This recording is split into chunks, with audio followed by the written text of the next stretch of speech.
23 सितंबर को दोस्तों हमारा कक्षा 11वीं का इतिहास हिस्ट्री सब्जेक्ट का पेपर है और लगातार दोस्तों हम क्या है तैयारी कर रहे हैं। इसलिए दोस्तों मैंने पहले ही आपको क्या 2 अंक की वाली महत्व प्रश्न बता दिए हैं। ओके, आई हो आपने क्या तैयार कर लिए होंगे।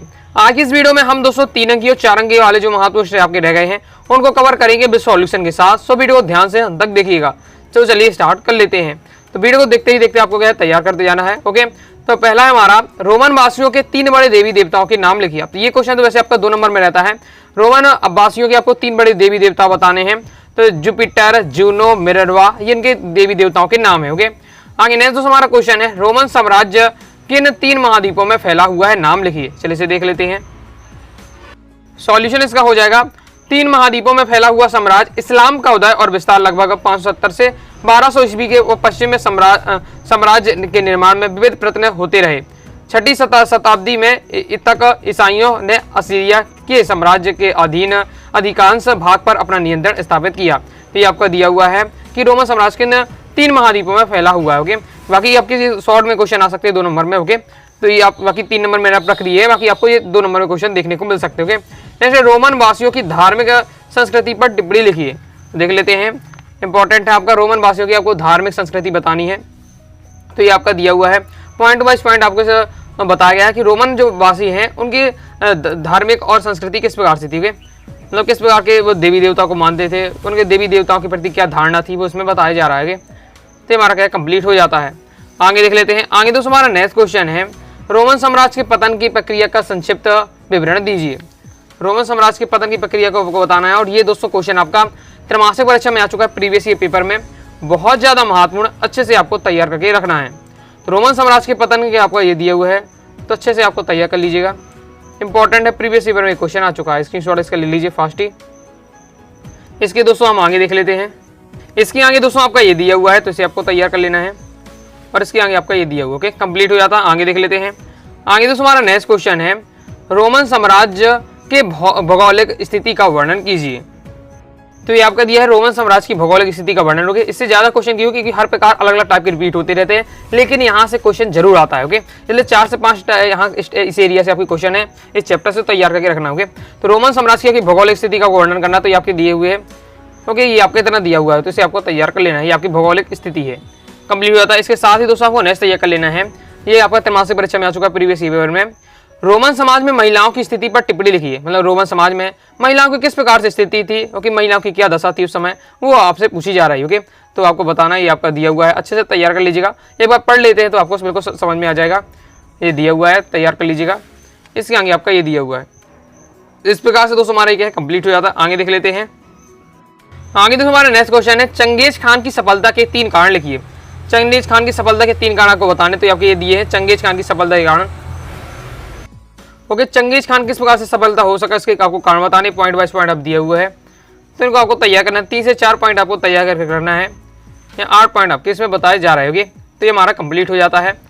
वीडियो को देखते ही देखते आप पोस्ट करके आप क्या पढ़ सकते हो, समझ सकते हो उस क्वेश्चन को। ओके, आगे देख लेते हैं। आगे दोस्तों हमारा नेक्स्ट क्वेश्चन है मंगोल इतिहास में 1206 ईस्वी क्यों महत्वपूर्ण है। तो इसका सॉल्यूशन इस प्रकार से आपको लिखना है कि 1206 ईस्वी में तेमजिन ने शक्तिशाली जमुका और नैनेम लोगों को निर्णय रूप में परास्त किया। इस विजयों के परिणाम स्वरूप तेमुजिन स्टेपित क्षेत्र के राजनीति का सबसे बड़ा प्रभावशाली और शक्तिशाली व्यक्ति बन गया 1206 ईस्वी में।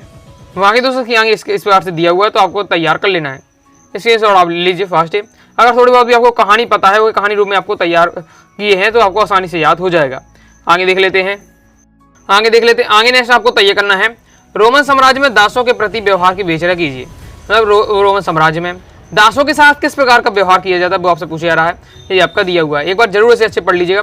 पढ़ना बस थोड़ा समझना है। ओके, ज़्यादा आपका डिफिकल्ट नहीं है, तो आपको क्या समझ में आएगा कि रोमन साम्राज्य में दासों के साथ क्या किया जाता था, और रोमन साम्राज्य में महिलाओं की क्या स्थिति, तो महिलाओं के साथ किस प्रकार से व्यवहार किया जाता, वो आपको तैयार कर लेना है। ओके, रोमन साम्राज्य के किस प्रकार से धार्मिक उनकी संस्कृति टिप्पणी, मतलब धार्मिक और संस्कृति में उनका क्या विचार था, तो ये टॉपिक आपको थोड़ा समझ लेना है। ओके, जिस टॉपिक पर आप बता सकते हो, इस प्रकार से दिया हुआ है, तैयार कर लीजिएगा। नेक्स्ट आपको देखना है रोमन समाज की साक्षरता की स्थिति का वर्णन कीजिए। ये सभी आपके प्रीवियस ईयर में आ चुके होंगे, इसलिए मैं आपको इसमें ज़्यादा फोकस कर रहा हूँ। ओके, क्योंकि बहुत हाई रिपीट हो सकते हैं। ओके, एकदम सिलेक्टेड क्वेश्चन है यहाँ से आपके। रोमन समाज की आपकी साक्षरता स्थिति इस प्रकार से दी है कि किस प्रकार से लोग यहाँ के पढ़े लिखे थे कि नहीं लिखे थे, वो आपको बताया जा रहा है। ओके, कंप्लीट हो जाता है। इसकी शॉर्ट इसका ले लीजिए। आगे देख लेते हैं। तो लाइक और शेयर ठोक दीजिए, महाकाल का दबा के लाइक और शेयर ठोक दीजिए। पूरा साल मेहनत करता हूँ आपके लिए बेटा, ऐसा नहीं चलेगा, ऐसा नहीं चलेगा। आगे देख लेते हैं। आगे दोस्तों हमारा नेक्स्ट क्वेश्चन है, यूरोप में 14वीं सदी का संकट क्या था। यूरोप में 14वीं सदी के संकट आपको बताने हैं, तो पॉइंट बाय पॉइंट आपको याद रखना। जैसे क्या है, मौसम में परिवर्तन, फिर नेक्स्ट है आपका गहन जुताई और जनसंख्या में वृद्धि, नेक्स्ट है आपका दिया हुआ है चांदी के उत्पादन में कमी हुई, नेक्स्ट है महामारियाँ। ये आपको पॉइंट वाइज पॉइंट दिया है जो आपके क्या है यूरोप में 14वीं सदी के सब आपके संकट थे। ओके, तो इसको आप स्क्रीनशॉट ले लीजिए, ये आपका दिया हुआ है, एक बार देख लीजिए। मौसम में परिवर्तन आपका दिया हुआ है, जनसंख्या वृद्धि, चांदी के उत्पादन में कभी, महामारियाँ। इसके आगे देख लेते हैं, इसके आगे आपका ये दिया हुआ है। ओके, उसकी चपेट में आपके यहाँ से उसकी चपेट में आ जाते थे, परिणाम स्वरूप बड़ी संख्या में लोग मौत का शिकार होते थे। ओके, मतलब महामारियों की बात हो जा रही है जहाँ प्लेग बहुत ज़्यादा फैल गया था। ओके, तो ये आपके पॉइंट वाइज पॉइंट पहले आपको तैयार करना है, उनके बारे में आपको पढ़ लेना है कि किस प्रकार से उसकी कहानी होगी, तो आपको तैयार हो जाएगा। आगे दोस्तों आपको नेक्स्ट तैयार कर लेना है, मध्यकालीन यूरोपीय समाज में अभिजात वर्ग की भूमिका क्यों महत्वपूर्ण थी। अभिजात वर्ग यानी जो है अमीर वर्ग था। ओके, उसकी मध्यकालीन यूरोपीय समाज में उसकी भूमिका क्यों महत्वपूर्ण थी। ओके, क्यों महत्वपूर्ण था वो, तो इसके आपको रीजन बताया गया है। ओके, ये प्रीवियस ईयर में आ चुका, तैयार कर लीजिएगा, ये आपका दिया हुआ है। ओके, बिल्कुल शॉर्ट में दिया हुआ है, आपको तैयार कर लीजिएगा। नेक्स्ट आपको तैयार कर लेना है, मेनन व्यवस्था क्या थी, मध्यकालीन यूरोपीय समाज में यह एक महत्वपूर्ण विशेषता क्यों मानी जाती थी। सॉल्यूशन इसका आपको इस प्रकार से दिया हुआ, तैयार कर लीजिएगा मेनन व्यवस्था के बारे में। ओके, आगे देख लेते हैं। आगे इसका सॉल्यूशन इस प्रकार से दिया हुआ है, तो ये हमारा कंप्लीट हो जाता है। तो हम देख लेते हैं अब दोस्तों 4 अंकी वाले महत्वपूर्ण प्रश्न। ओके, जितने भी क्वेश्चन बता रहा हूँ इन सबकी आप पीडीएफ डाउनलोड करना चाहते हैं, आप अपनी वेबसाइट अनुरागसाडीक्लासेस.com से आप प्राप्त कर सकते हैं। गूगल पर जाइएगा, सर्च करिए अनुरागसाडीक्लासेस.com, सबसे पहले वेबसाइट मिलेगी, ओपन करके आप क्या है वहां से क्लास 11 के सभी सब्जेक्ट के आप इंपॉर्टेंट देख सकते हैं। 4 अंकी महत्वपूर्ण देख लेते हैं। पहला हमारा मेसोपोटामिया के कृषि व्यवसाय के बारे में लिखिए। मेसोपोटामिया के शहरीकरण के महत्व को स्पष्ट कीजिए।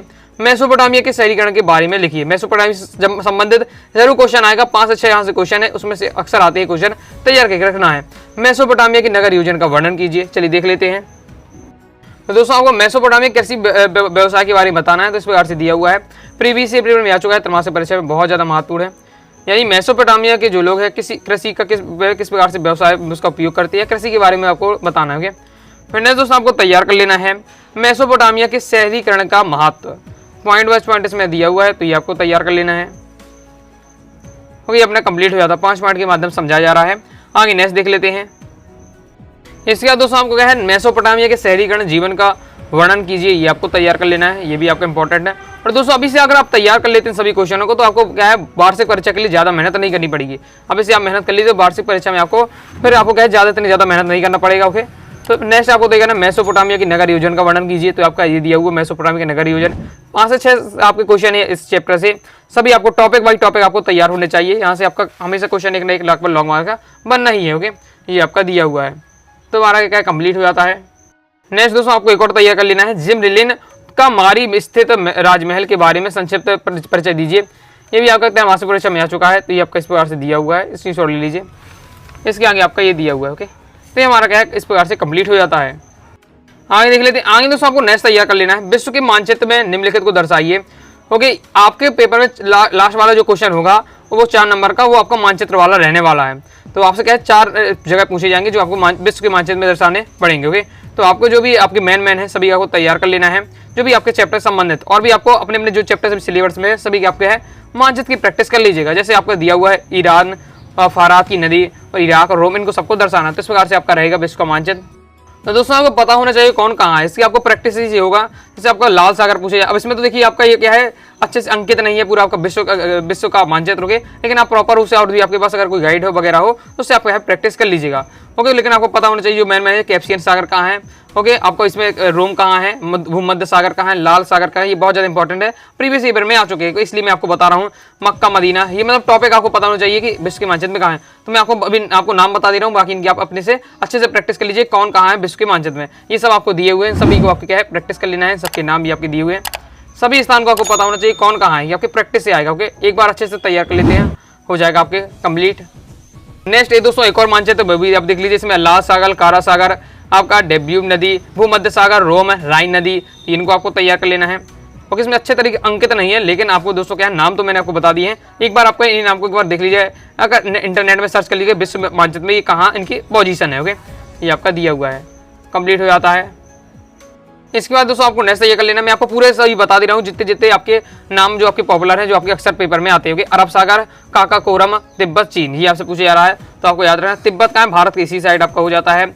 ओके, फिर चीन आपका सबसे इस साइड है आपका। ओके, भारत से इतने पूरे एरिया में चीन फैला हुआ। ओके, फिर आपका काकाकोरम चीन के ऊपर है, फिर उसके ऊपर मंगोलिया है, ये आपको ध्यान रखना। अब अरब सागर आपको पता ही है, बंगाली खाड़ी आपको पता है, फारस आपका इस साइड हो जाता है। तो ये आपको इस प्रकार से माइंड में आपको रखने हैं। ओके, कि कौन कहाँ है। आगे देख लेते, आगे दोस्तों हमारा नेक्स्ट क्वेश्चन है, तीसरा वर्ग क्या था, इस वर्ग की प्रमुख समस्याओं को प्रकाश डालिए।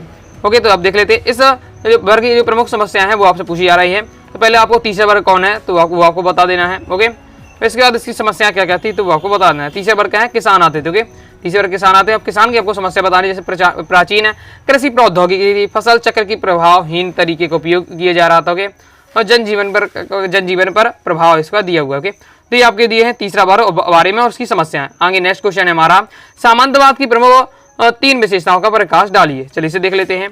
आगे बढ़ने से पहले दोस्तों बताना चाहूंगा, अगर दोस्तों आप क्लास 11 की हिस्ट्री सब्जेक्ट की प्रॉपर रूप से तैयारी करना चाहते हैं, अनुराग सारी क्लासेस के क्लास 11 हिस्ट्री कोर्स को ज्वाइन कर सकते हैं, जिसमें आपको प्रॉपर मटेरियल मिल जाएगी, जिससे आप क्या फाइनल एग्जाम की बेहतरीन तैयारी कर पाएंगे। दोस्तों कोर्स ज्वाइन करने के लिए 90 39 53 44 79 दी गई व्हाट्सएप मैसेज करके आप क्या कोर्स के बारे में जानकारी ले सकते हैं और कोर्स को ज्वाइन कर सकते हैं। तो दोस्तों आपको क्या है, सामंतवाद की 3 प्रमुख विशेषता बतानी थी, तो ये आपका दिया हुआ सामंतवाद की 3 विशेषताएं। ओके, तो इन्हें आपको तैयार कर लेना। पहले तो आपको सामंतवाद के बारे में बताया गया है, फिर आपको इसके आगे बताया कास्टगत व्यवस्था, सामाजिक विभाजन, व्यक्तिगत बंधन, ये आपके दिए हुए हैं, तो इनको आपको तैयार कर लेना है। और साथ ही दोस्तों आपको है सामंतवाद व्यवस्था के दोष भी आपको अपने तैयार कर लीजिएगा। तो ये आपका दिया हुआ सामंतवाद क्या है और इसके दोष। ओके, तो सामंतवाद को पहले आपके ये बारे बताया गया और यहाँ से दोष आपके दिए हुए हैं, दोस्त भी इंपॉर्टेंट है, तो इसको भी आपको तैयार कर लेना है। तो ये दोस्तों हमारा क्या है, कंप्लीट हो जाता है। इस प्रकार से दोस्तों मैंने आपके क्लास 11 हिस्ट्री के 3 अंकी और 4 अंकी वाले जो अति महत्वपूर्ण प्रश्न रह गए थे वे सॉल्यूशन साथ बता दिए, समझा दिया है। ओके, सभी क्वेश्चन तैयार कर लीजिएगा और 2 अंकी भी तैयार कर लीजिएगा जो पहले बता चुका हूँ। बाकी वस्तुनिष्ठ चाहते हैं कमेंट बॉक्स में जरूर बताइएगा। वीडियो पसंद आए वीडियो लाइक करके सब्सक्राइब जरूर कर दीजिएगा, साथ ही टेलीग्राम चैनल व्हाट्सएप चैनल को ज्वाइन कर लीजिएगा। मिलते हैं नेक्स्ट वीडियो में, तब तक के लिए बाय बाय।